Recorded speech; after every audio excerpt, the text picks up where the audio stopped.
say, come to America. We can take up over all this land and we're going to get all these blacks and we're going to use them. And so after the Constitution was ratified in 1789, guess what? The next year, the first bill that Congress passed, that same Congress you see up on the hill there, first bill they passed was called an immigration bill, which says the way we're going to keep this status quo, what you're talking about in discrimination, so you can pick and choose, the way we're going to keep that is that we're going to make sure that in this country, this is pronounced as a white nation. And the only people can come here can be white immigrants. And that way we make sure we keep and maintain a balance of control.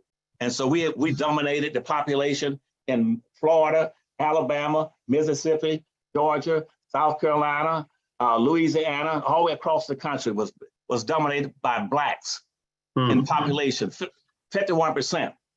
And when they say every time they bring in whites in this country, the immigration laws is the leverage they use to make sure that there's a racial balance with a lot of whites and no blacks. All these Asians, Arabs, and every other group coming here. When I was in the White House with President Carter, they are defined by policies in this country as whites, Hispanics, and nothing but whites speaking Spanish.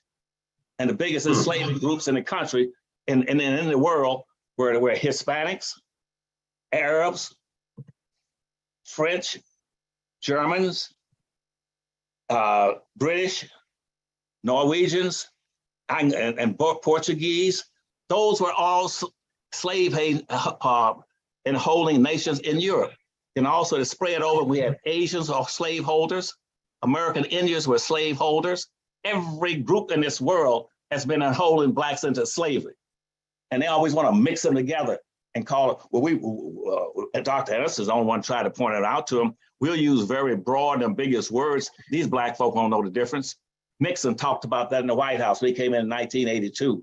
But saying that we told Holden what to do is you always use these very broad, ambiguous words when you talk about race. He used to use words like minority, poor folk, people of color, black, blue collar workers, poor whites, anything. The blacks will never figure it out. Well, you know, Dr. Anderson, I'll tell you what, it's interesting you talk about that.